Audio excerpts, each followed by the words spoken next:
The cold wind moved slowly across the endless stone plains while the tribe of Black River prepared for another difficult morning beneath the gray sky. Tall cliffs surrounded their valley like giant sleeping beasts, and thin streams of smoke climbed upward from small fires built near the entrance of their caves. Koro stood near the edge of the camp and watched the hunters sharpen their spears with rough pieces of black stone while children chased one another through the mud beside the river. He was not the strongest hunter in the tribe and he was not the oldest, but his calm eyes noticed details others ignored.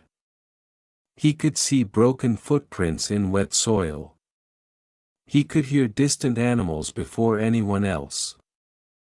He could smell rain before dark clouds arrived. The tribe respected him because survival during the Stone Age belonged not only to strength but also to patience and careful observation.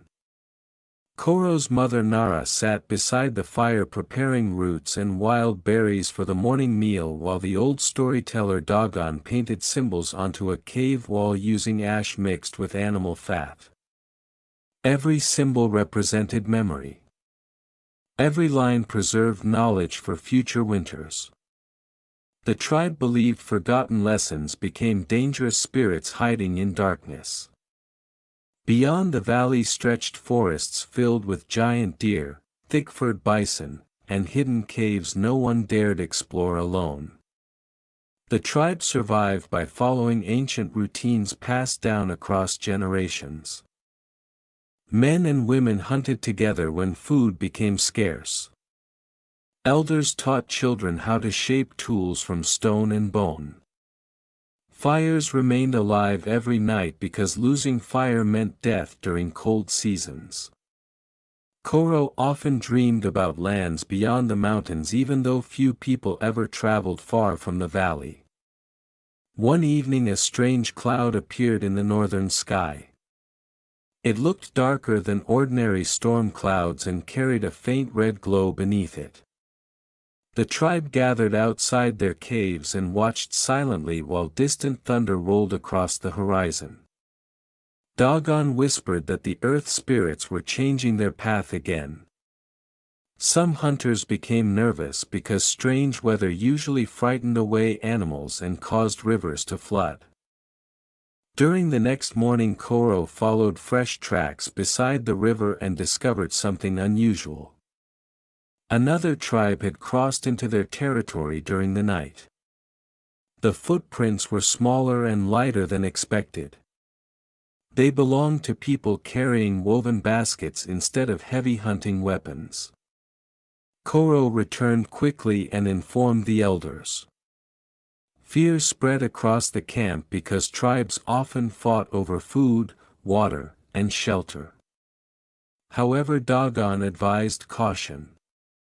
He believed these strangers were not enemies. The elders decided to send Koro and 2 hunters to investigate peacefully before sunset. The 3 men crossed rocky hills covered with pale grass and entered a narrow forest where sunlight barely touched the ground. Strange wooden carvings hung from branches above them and soft drum sounds echoed somewhere deeper among the trees. Eventually they discovered a small camp beside a waterfall. Women were collecting herbs while children played beside smooth white stones. An elderly woman stepped forward slowly holding no weapon. Her long gray hair moved gently in the wind and her eyes remained calm. She introduced herself through broken words and gestures. Her tribe was called Sky Echo. Their lands farther north had become dangerous after heavy earthquakes destroyed caves and frightened away game animals. They were searching for a safer place before winter arrived. Koro noticed their people looked tired and hungry. One small child coughed beside the fire while others stared nervously toward the strangers. The hunters beside Koro tightened their grip on their spears, but Koro lowered his weapon first. He remembered Dogon's words about forgotten lessons. Long ago tribes survived by helping one another against storms, hunger, and darkness. The elderly woman offered Koro a polished blue stone shaped like flowing water. It was unlike any stone he had ever seen in the valley. Koro accepted the gift and invited them to meet his elders peacefully. As the sun disappeared behind distant cliffs, the two tribes walked carefully toward Black River Valley together while cold wind carried the smell of approaching rain across the ancient earth. Rain began before midnight and heavy drops struck the stone cliffs surrounding Black River Valley while both tribes gathered uneasily around the central fire. The people of Sky Echo stayed close together beneath animal skin coverings and whispered softly among themselves while Black River hunters watched them with suspicion from the shadows near the caves. Koro sat beside Dogon and carefully studied the newcomers. Their clothing looked different from anything he had seen before. They wore long woven belts decorated with tiny shells and smooth-colored stones. Some carried curved tools made from pale bone instead of dark rock.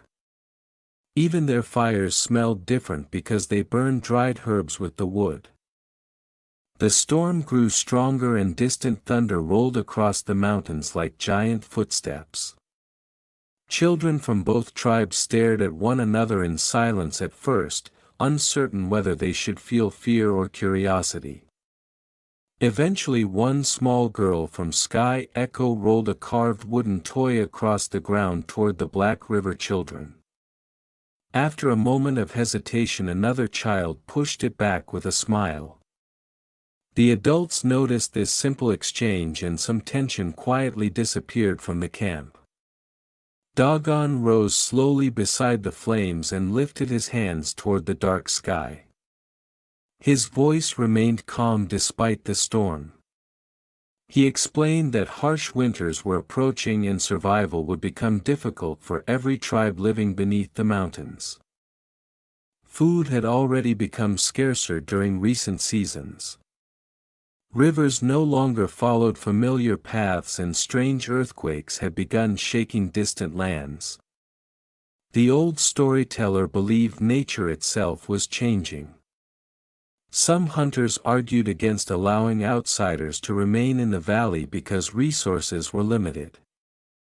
Others feared that Sky Echo might secretly plan to take control of their caves once winter arrived. Koro listened carefully while the debate continued late into the night. He understood both fear and caution, yet something about the newcomers felt honest. Their exhaustion could not be hidden. Their children were thin and their elders walked with difficulty. Finally, the leader of Black River, a broad-shouldered woman named Senna, stepped forward. She had guided the tribe through many winters and her decisions carried great weight. Senna announced that Sky Echo would be allowed to stay temporarily until winter passed, but both tribes would share hunting grounds and responsibilities equally. No violence would be tolerated inside the valley. The agreement pleased some people and worried others, but no one challenged Senna openly. During the following days the valley slowly changed. Members of both tribes began learning from one another. Sky Echo women showed Black River gatherers how to preserve berries using smoke and crushed leaves. Black River hunters demonstrated stronger spear designs better suited for large animals roaming nearby plains. Koro spent much of his time with a young woman from Sky Echo named Elra. She possessed sharp intelligence and unusual curiosity about everything around her. Unlike many others, she constantly asked questions about rivers, stars, plants, and animal behavior. She explained that her people believed knowledge should travel freely between tribes because nature never remained still. One afternoon Elra showed Koro how to create stronger rope using twisted plant fibers soaked in water before drying near fire. Koro admired her patience and attention to detail. Together they walked through forests collecting herbs while discussing stories passed down from their ancestors. Elra told him that Sky Echo elders believed the world once looked very different long before their time. Giant lakes had covered plains and warm lands existed far beyond northern ice fields. Koro found these stories difficult to imagine yet strangely comforting. It reminded him that the world had always been changing. Several days later a hunting group returned with alarming news. Large herds of deer were moving south earlier than usual and many animals appeared frightened and restless. Birds also traveled in unusual directions across the sky. Dagon interpreted these signs carefully. He warned that a powerful seasonal shift might soon arrive. That night strong tremors shook the valley again. Stones fell from cliff walls and frightened cries echoed through the caves while fires flickered violently. Koro rushed outside and saw distant red light glowing beyond the northern mountains. The earth itself seemed alive beneath his feet. Fear spread rapidly among both tribes. Some believed angry spirits were awakening beneath the ground. Others wanted to abandon the valley immediately before disaster arrived. Yet despite confusion and uncertainty, the shared fire at the center of the camp continued burning through the darkness while Black River and Sky Echo sat together around its warmth, listening to the trembling earth beneath the endless Stone Age night. The strange red glow beyond the northern mountains remained visible for many nights and filled the valley with quiet anxiety while cold winds carried a bitter smell through the forests surrounding Black River Camp. Even the animals behaved differently now. Birds abandoned their nests near the cliffs and large herds moved southward across the plains earlier than any elder could remember. During hunting trips the silence of the wilderness felt unnatural because fewer creatures called out among the trees. Koro often stood outside the caves before sunrise and watched ash drifting slowly through the sky like gray snow. Dagon believed the distant mountain had awakened after centuries of sleep. The old storyteller described ancient tales passed down through countless generations about fire hidden beneath the earth. Most people once believed such stories were only legends created to frighten children during storms, yet now the horizon itself glowed red after dark. The two tribes continued working together despite growing fear.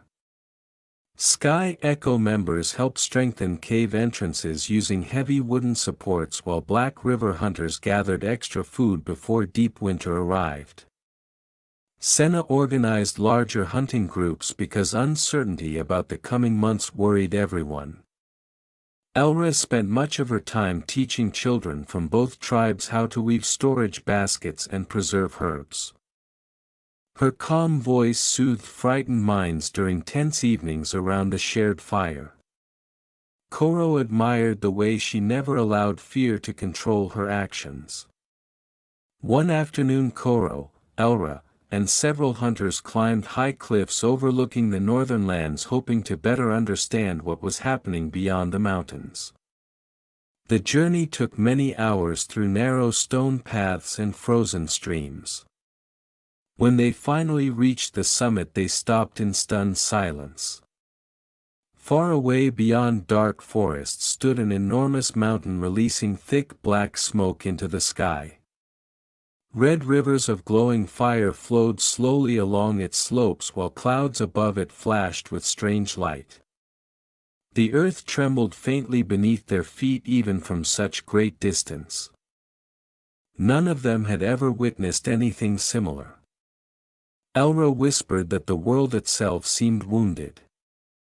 One hunter suggested abandoning the valley immediately and traveling south before disaster reached them.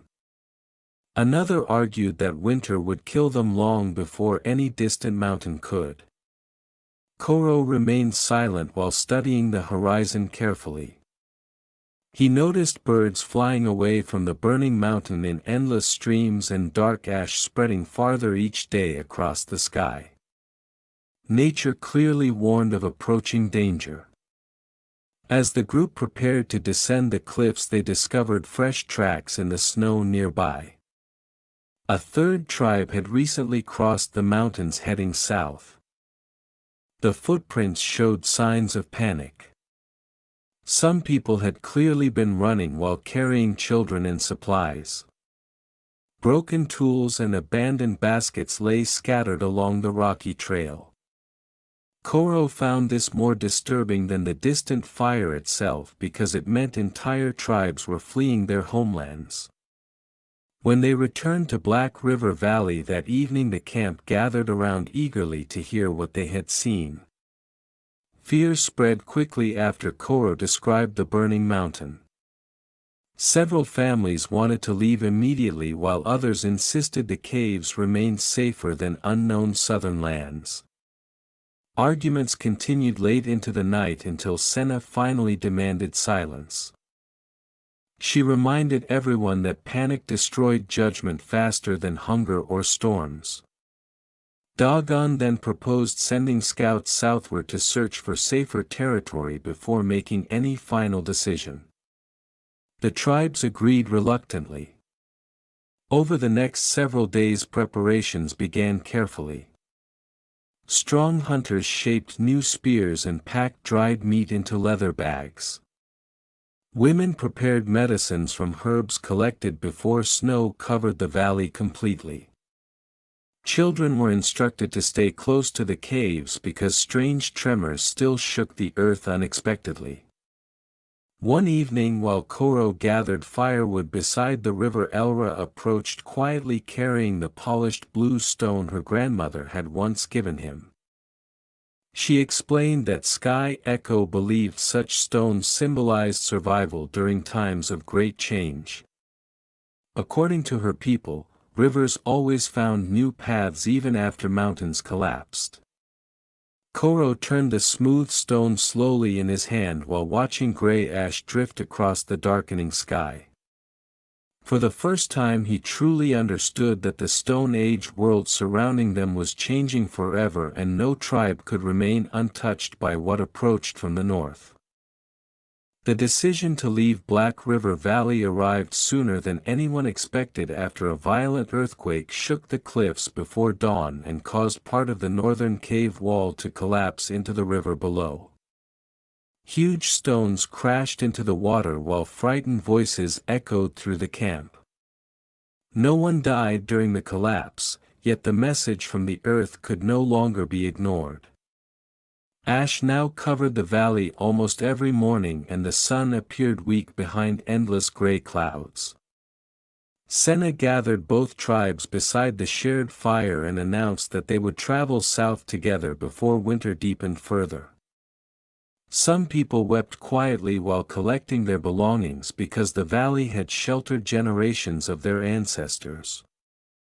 Symbols painted by Dagon covered the cave walls with memories of hunts, births, storms, and forgotten summers. Leaving meant abandoning part of themselves. Yet survival mattered more than stone memories. Preparations lasted several days. Spears, tools, animal skins, dried meat, woven baskets, and fire stones were packed carefully into carrying frames made from branches and rope. The strongest hunters would protect the group while elders and children traveled near the center. Dagon spent his final evening inside the caves painting one last symbol onto the wall beside the fire. It showed two rivers joining together beneath a burning mountain. Koro watched silently while the old storyteller finished the image. Dagon explained that future travelers might one day discover the cave and understand that two tribes once survived together during the season of fire. Before sunrise, the long journey began. Nearly 60 people moved slowly away from Black River Valley while cold winds swept through empty caves behind them. Children glanced backward often as the familiar cliffs disappeared into gray mist. The path south crossed rocky hills, frozen rivers, and dense forests where ancient trees blocked much of the weak sunlight. Travel proved difficult from the very beginning. Elders grew tired quickly and several children developed harsh coughs from breathing ash-filled air. Hunting also became harder because frightened animals constantly changed direction. Yet despite exhaustion the tribes continued moving together. Koro walked near the front beside Senna and Elra while scouts searched ahead for safe campsites each evening. During the fourth day they discovered abandoned shelters beside a narrow stream. Another tribe had clearly camped there recently. Cold fire pits remained untouched and broken baskets lay scattered among the rocks. However, no bodies or signs of violence appeared anywhere nearby. Elra noticed strange marks carved into nearby trees resembling warnings or directions. Dogon studied the symbols carefully and believed the travelers had continued southward toward warmer lands near large rivers. That night snow began falling heavily for the first time. The tribes sheltered beneath a rocky overhang while hunters kept fires alive against powerful winds. Koro could hear wolves howling somewhere beyond the darkness, although the animals never approached the camp closely. Everyone sensed the wilderness itself had become unsettled. During the following morning the group entered a vast forest unlike anything most of them had seen before. Massive trees stretched endlessly in every direction and thick moss covered the ground beneath their feet. Strange bird calls echoed above while distant streams disappeared beneath tangled roots. The air felt warmer there and ash no longer filled the sky as heavily. Hope slowly returned to exhausted faces. Elra smiled for the first time in many days after discovering fresh berries hidden beneath low bushes. Children began talking and laughing again while walking through the forest paths. Near sunset Koro noticed smoke rising in the distance between the trees. The hunters immediately raised their spears because another tribe might consider strangers a threat. Senna ordered the group to remain hidden while Koro and two scouts moved forward carefully to investigate. They eventually reached a clearing where several small huts stood beside a lake. An elderly man sat near a fire shaping stone blades while two young women cleaned fish beside the water. Unlike abandoned camps they had discovered earlier, this place felt peaceful and alive. The old man noticed the strangers yet showed no fear. Instead he lifted one hand calmly and pointed toward the fire as if inviting them closer. Koro exchanged uncertain glances with the others before lowering his spear. Far from the collapsing northern mountains, beneath ancient trees untouched by ash and earthquakes, the travelers from Black River and Sky Echo prepared to meet another piece of the vast Stone Age world waiting beyond the horizon. The small lakeside settlement belonged to a quiet tribe called River Moss, and their peaceful behavior surprised the travelers after so many fearful days crossing dangerous lands beneath dark skies. Their huts were built from bent branches covered with reeds and thick animal skins, forming warm shelters that stood safely among the trees beside the clear water. Unlike Black River and Sky Echo, the people of River Moss depended less on hunting and more on fishing, gathering plants, and trapping small animals hidden within the forest. Wooden racks filled with drying fish surrounded their fires and woven nets hung from tree branches like giant spider webs. The elderly man who welcomed Koro introduced himself as Terran, one of the oldest members of the tribe. His face carried deep lines from many winters and his voice remained calm even while hearing stories about the burning mountain in the north. After listening carefully beside the fire, Taran explained that strange changes had already reached their lands weeks earlier. Fish had begun swimming deeper beneath the lake and large birds traveled south in enormous numbers. Even the stars sometimes appeared hidden behind distant gray clouds during clear nights. Senna eventually guided both tribes into the settlement after River Moss agreed to share temporary shelter. The meeting between the groups remained cautious at first because none of them fully trusted strangers. Yet exhaustion and cold weather encouraged cooperation more strongly than fear. Children quickly adapted to the new environment and spent their days exploring the lake shore together while adults exchanged knowledge around the fires each evening. Sky Echo women learned how to create fishing nets from river moss gatherers and Black River hunters demonstrated stronger spear techniques for defending against large predators roaming nearby forests.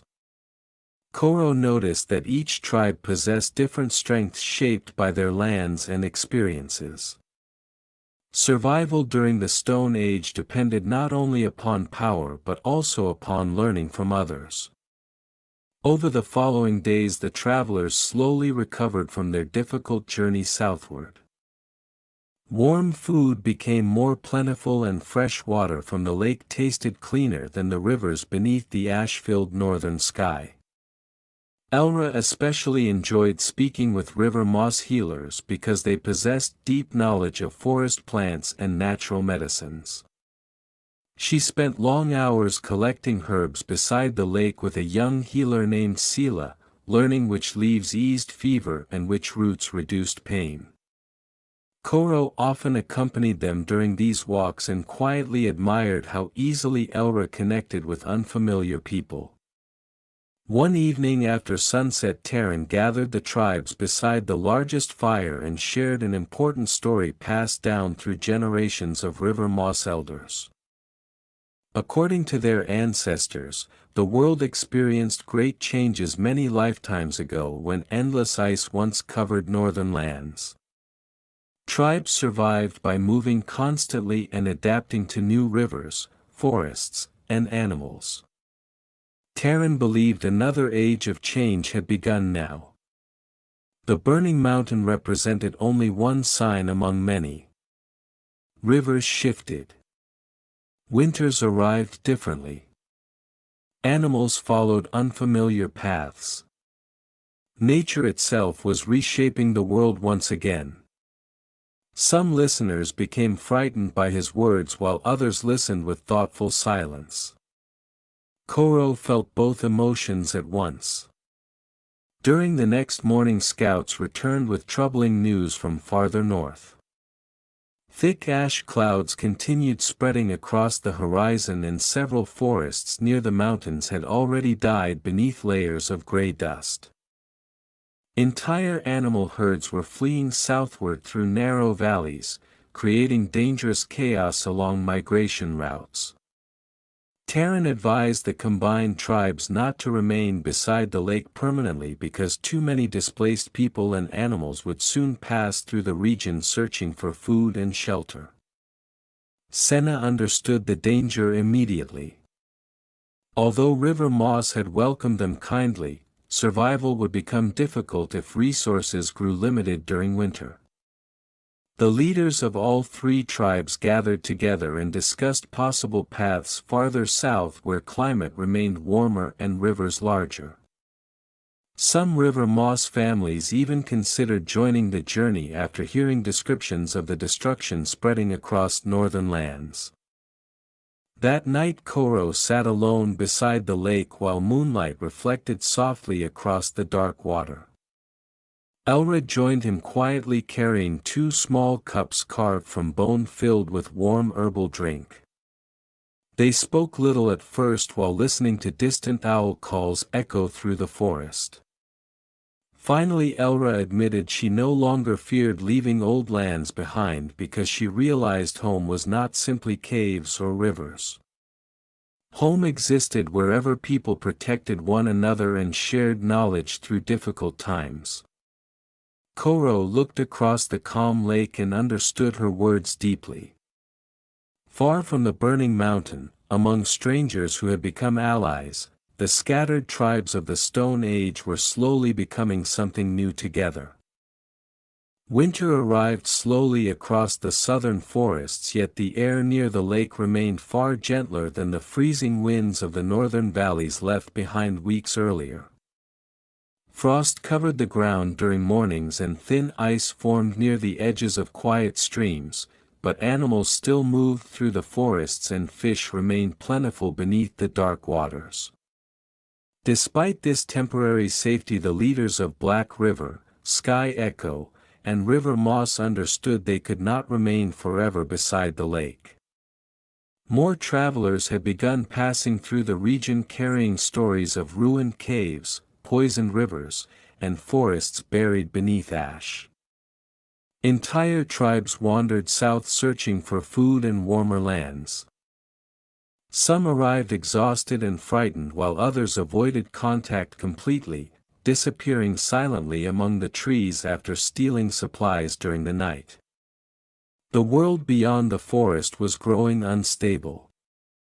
Senna, Terran, and Dogon gathered often beside the fire discussing possible routes farther south.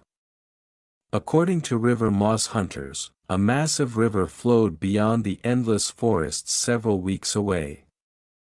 The river valley contained rich soil, countless fish, and warmer seasons even during winter. Different tribes visited those lands peacefully each year to trade tools, herbs, and animal skins. The journey would be difficult, yet it offered hope for long-term survival. Eventually the tribes agreed to continue traveling together once snowfall weakened. During the waiting period, life beside the lake settled into a calmer rhythm. Koro spent many days helping River Moss fishermen repair large woven nets while Elra worked alongside healers gathering medicine from frozen forests. Children from all three tribes now played together naturally without remembering which group they originally belonged to. Dogon continued painting symbols on stones and teaching stories beside evening fires so younger generations would remember the long journey from the north. One afternoon Koro accompanied Terran into the deep forest to check animal traps hidden near a narrow ravine. While walking among silent trees, the old man spoke openly about fear and leadership. Terran explained that survival during dangerous times depended less on strength and more on the ability to adapt without losing compassion. Many tribes disappeared because fear turned them against one another. Koro listened carefully because he sensed the old man was preparing him for future responsibilities. Before returning to camp, they discovered enormous tracks pressed deeply into the snow near the ravine. A herd of giant bison had recently crossed the area heading south. Terran smiled at the sight because such animals rarely traveled this far during winter unless warmer lands waited ahead. Several days later the tribes finally departed from the lakeside settlement together. Some River Moss families chose to remain behind while others joined the growing migration southward. The traveling group had become much larger now, nearly 90 people moving through ancient forests beneath pale winter skies. Their supplies included fishing nets, preserved food, medicinal herbs, stone tools, and carefully protected fire carried inside clay containers filled with hot coals. Travel remained exhausting yet more organized than before because each tribe contributed different skills. Hunters searched ahead for danger while gatherers identified safe plants and healers treated injuries quickly. As weeks passed, the land slowly changed around them. Dense forests opened into wide grassy plains crossed by frozen streams. Large herds of deer and bison appeared more frequently and the weather gradually grew warmer. Birds returned to the skies in greater numbers and ash clouds no longer darkened the horizon. Hope strengthened among the travelers with every passing day. One evening after climbing a rocky hill, Koro suddenly stopped in amazement. Stretching endlessly before them flowed an enormous river wider than anything most of the tribe had ever imagined. Sunlight reflected across the moving water like liquid silver while countless birds circled overhead. Green forests lined the distant banks and smoke from several camps rose peacefully beside the shore. Excited voices spread quickly through the travelers as people gathered along the hill to witness the sight. Even Dogon smiled quietly while leaning upon his walking staff. Taran explained that this was the great river spoken of in old stories. Tribes from many lands survived along its waters because the river never stopped providing life. As the sun disappeared beyond the horizon, the travelers descended slowly toward the vast river valley, carrying memories of lost northern homes, yet also carrying something far more valuable now. They carried shared knowledge, trust built through hardship, and the understanding that survival during the Stone Age belonged not to isolated tribes alone but to those willing to change together beside the endless movement of the world. The great river changed everything the travelers believed about the world because no story from their ancestors had fully prepared them for its enormous size and endless movement beneath the open sky.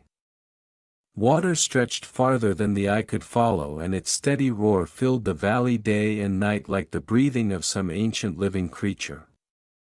Thick forests surrounded the riverbanks while wide grasslands extended beyond them toward distant hills where herds of deer and bison moved constantly beneath pale winter sunlight. Fish leaped from the water in shining arcs and countless birds nested among the reeds near the shore.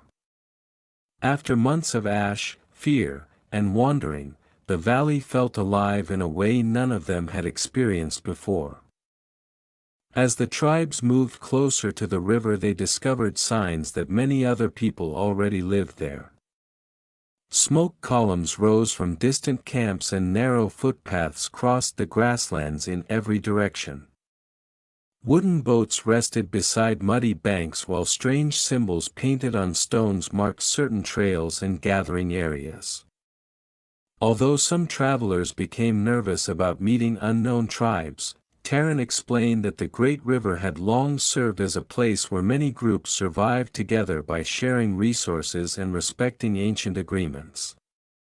Conflict still existed sometimes, yet no tribe controlled the river entirely because everyone depended upon its water and fish.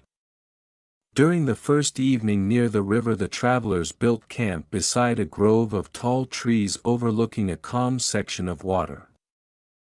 Fires glowed warmly beneath the darkening sky while exhausted people rested beside their supplies. Koro walked alone toward the shore and watched the current carrying broken branches endlessly southward.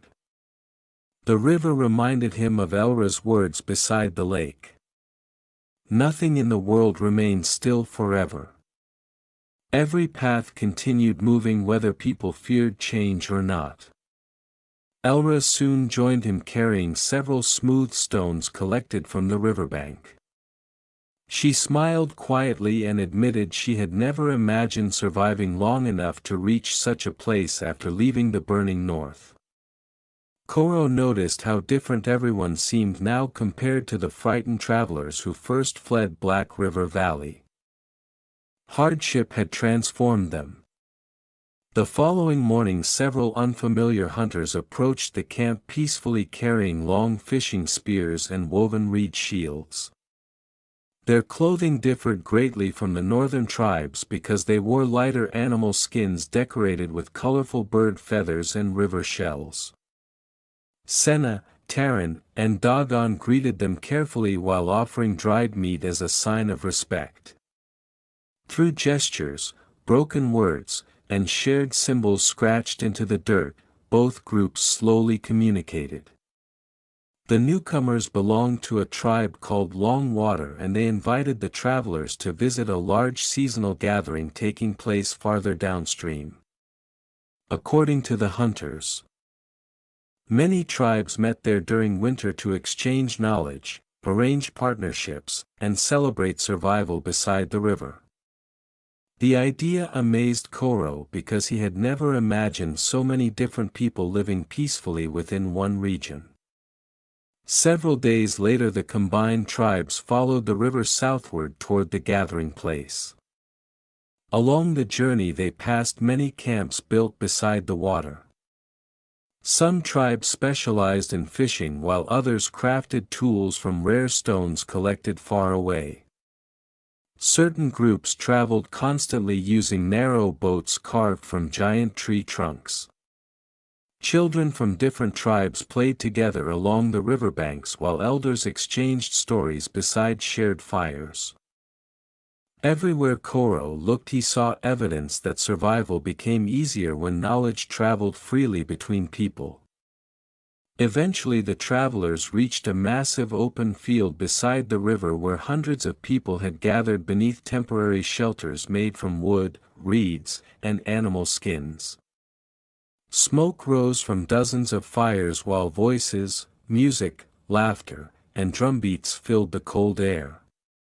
Traders displayed polished stones, carved bone tools, woven baskets, herbs, and beautifully painted animal skins. Storytellers performed beside fires while hunters demonstrated spear-throwing techniques for younger generations. The sight overwhelmed many members of Black River and Sky Echo because they had spent their entire lives believing the world contained only isolated tribes separated by fear and wilderness. Dogon stood silently for a long time while observing the gathering. Finally he whispered that perhaps humanity itself was beginning to change. That night representatives from many tribes shared food around enormous fires near the river. Stories traveled from group to group describing distant mountains, warm southern valleys, endless western grasslands, and frozen northern seas. Some tales sounded impossible yet fascinating. Koro listened carefully while realizing how small his old world had truly been. Beside him Elra smiled as children from several tribes danced together near the flames without caring where each person originally came from. Beneath the endless stars above the great river, the scattered people of the Stone Age were slowly discovering that survival did not belong only to the strongest tribe, but perhaps to those willing to become part of something larger than themselves. Life beside the great river slowly settled into a new rhythm as winter passed across the valley without the terrible hunger and fear that had haunted the northern lands. The enormous gathering of tribes gradually transformed from a temporary meeting place into a growing network of camps connected by shared knowledge, trade, and mutual protection. Some tribes continued traveling with changing seasons while others remained beside the river permanently, building stronger shelters from wood, stone, and packed earth. Black River, Sky Echo, and River Moss chose to stay together near a quiet bend in the river where fish were plentiful and forests offered abundant wood and game.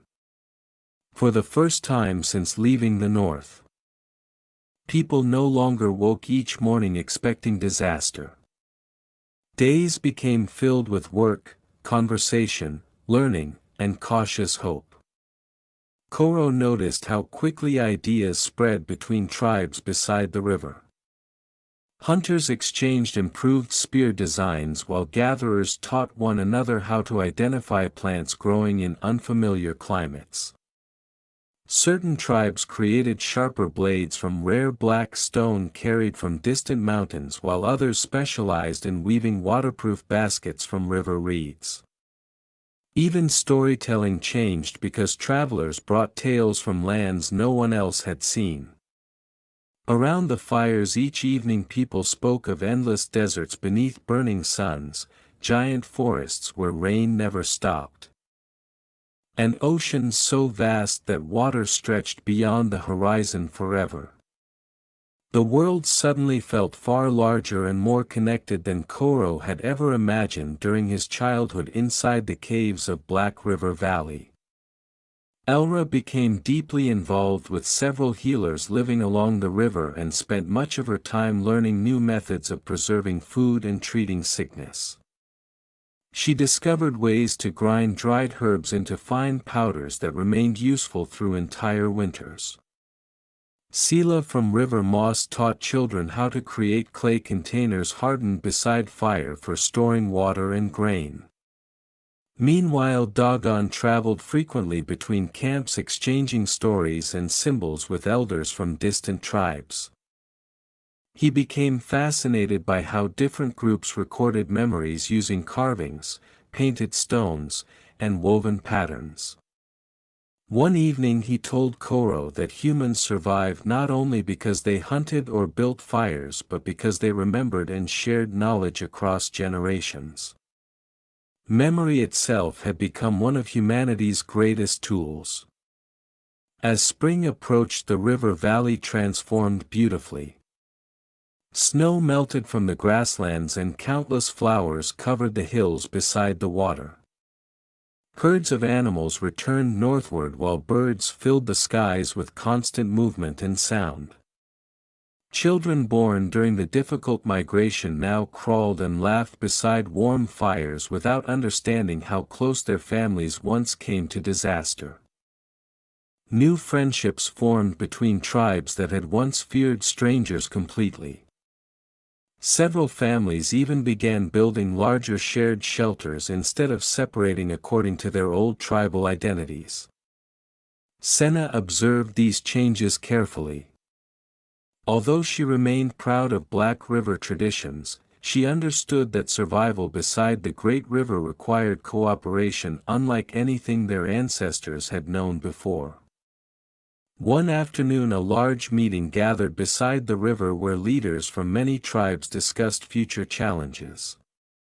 More displaced people continued arriving from northern regions damaged by ash and earthquakes. Food remained plentiful for now, yet everyone understood resources could become strained if the population grew too quickly. After long discussions, the tribes agreed to establish shared hunting territories, seasonal gathering rules, and peaceful methods for settling disputes. Koro watched the meeting with fascination because it represented something entirely new. Different groups who once lived isolated lives were now creating agreements larger than any single tribe. Later that evening, Koro and Elra climbed a hill overlooking the river valley. Hundreds of fires glowed softly below them while voices drifted upward through the warm spring air. Elra admitted she sometimes missed certain memories from Sky Echo despite everything they had gained. She missed familiar forests, old songs, and the sound of northern winds moving through narrow cliffs at night. Koro understood because he too remembered Black River Valley often, especially the painted caves left behind beneath falling ash. Yet neither wished to return. The world ahead now seemed more important than the world already lost. As darkness settled across the great river valley, Koro realized their journey south had never truly been about escaping destruction alone. It had become the beginning of a different way of living where knowledge, cooperation, and shared memory connected people stronger than fear ever could. Beneath the endless stars of the Stone Age sky, humanity was slowly learning how to grow beyond the limits of isolated survival. Several years passed beside the great river, and the scattered camps that once sheltered frightened travelers slowly transformed into thriving settlements filled with activity throughout every season. Children who had crossed the forests during the long migration now ran confidently beside the riverbanks carrying fishing spears, woven baskets, and carved wooden tools made by their own hands. The memory of the burning northern mountains still survived in stories shared around evening fires, yet it no longer controlled daily life. New generations knew the disaster only through symbols painted by Dogon and tales spoken by elders during winter nights. The people of Black River, Sky Echo, and River Moss had changed deeply through the years. Old tribal boundaries grew weaker while shared traditions slowly formed between them.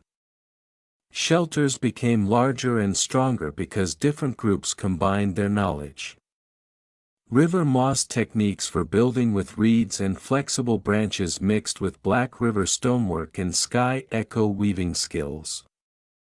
Entire clusters of homes now stood together near the river, surrounded by storage pits, fish drying racks, and fenced areas protecting supplies from animals. For the first time, many families remained in the same location year after year instead of constantly wandering across the land.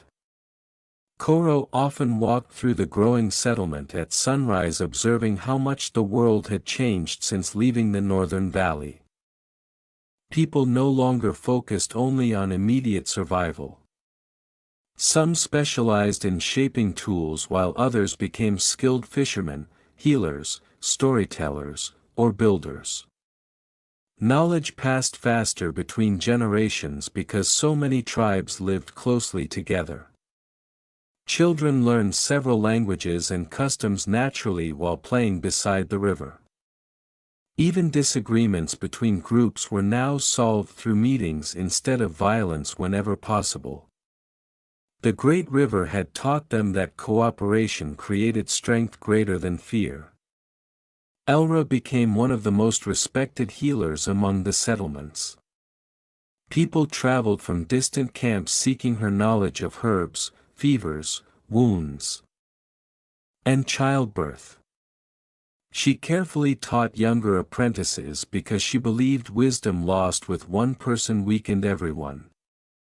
Koro admired how patiently she guided others, just as Terran and Dogon once guided them during difficult times. Together Koro and Elra raised 2 children who listened wide-eyed to stories about the northern mountains and endless forests their parents crossed long ago. Sometimes the children asked whether the world beyond the river still contained unknown tribes and distant lands. Koro always answered yes because he believed curiosity itself helped humanity survive. Dogon had grown very old now. His hair turned white like winter ash and walking became difficult. Yet his mind remained sharp. He spent most evenings near the central fire surrounded by listeners from many tribes. Instead of telling only hunting stories, he now spoke about change, memory, and the importance of sharing knowledge freely.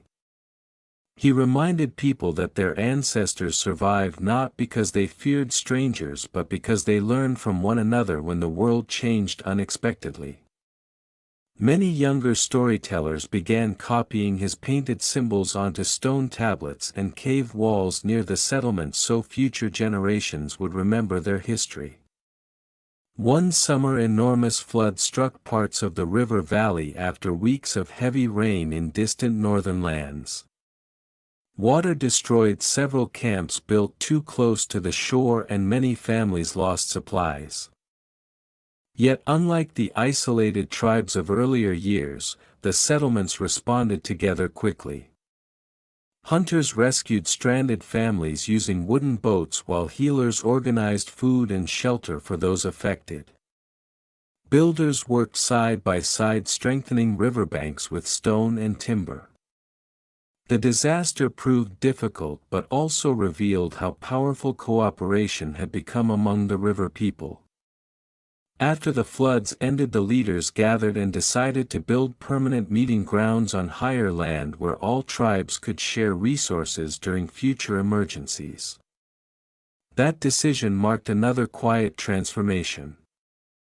People were no longer surviving season by season alone. They were beginning to plan far ahead for generations not yet born. One evening Koro climbed the familiar hill overlooking the river valley while the sun disappeared beneath distant grasslands glowing gold beneath the fading light. Smoke from hundreds of fires rose peacefully into the sky and voices drifted upward from the thriving settlements below.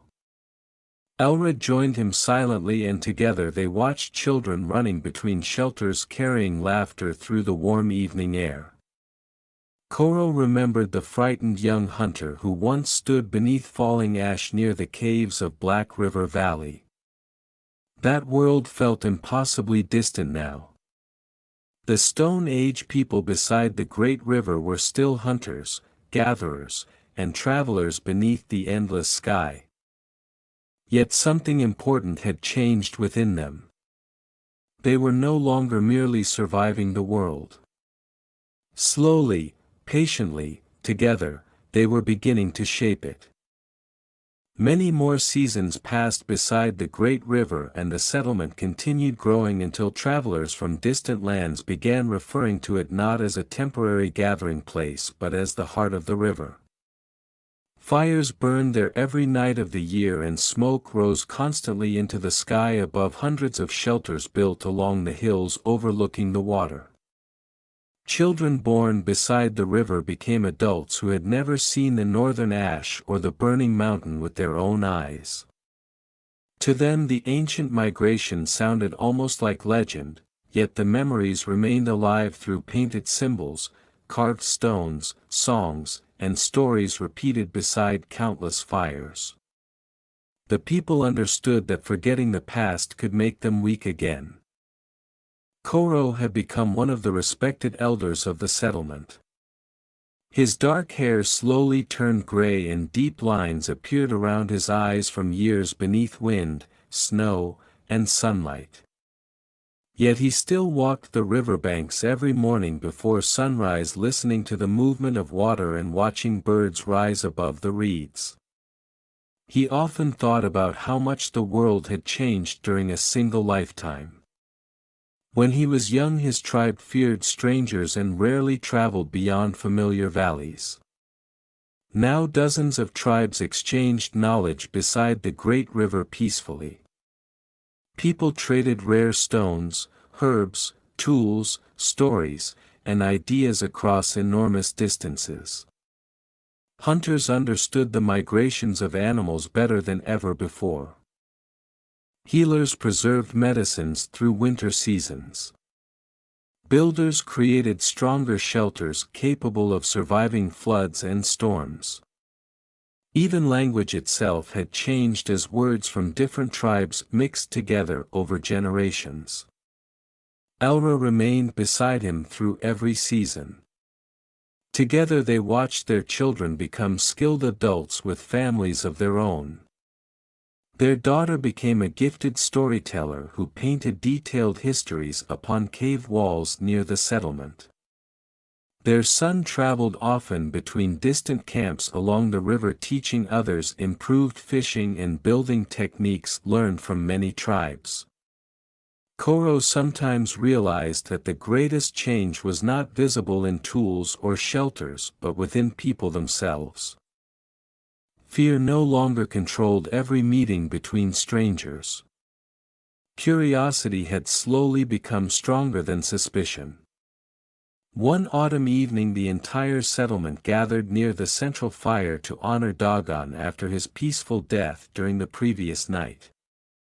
The old storyteller had lived longer than anyone expected and his final years were filled with students eager to preserve his knowledge. Hundreds of people from many tribes attended the ceremony carrying painted stones and carved symbols representing memory, survival, and unity. Koro spoke before the gathered crowd while the river moved quietly behind them beneath the dark sky. He reminded everyone that Dogon once believed forgotten lessons became dangerous spirits hiding in darkness. The old storyteller spent his life fighting those spirits by preserving memory and sharing wisdom freely. Afterward the people carried Dogon's painted stones into a nearby cave where generations of stories already covered the walls. Children placed fresh handprints beside ancient symbols left by ancestors long gone. Past and future touched one another upon the stone. During the following years the settlement continued changing slowly. People learned how to store seeds from wild plants and scatter them near camps where food grew more easily during spring. Hunters began working together in larger organized groups. Travelers explored farther than ever before returning with stories about enormous grasslands, endless coastlines, and mountains taller than clouds. Every new discovery added another piece to humanity's understanding of the world. One cold morning Koro climbed the hill overlooking the great river for perhaps the final time. Mist drifted above the water while sunlight slowly brightened the horizon. Below him the settlement awakened with familiar sounds of laughter, tools striking stone, children calling to one another, and fires crackling beside homes built through many generations of shared effort.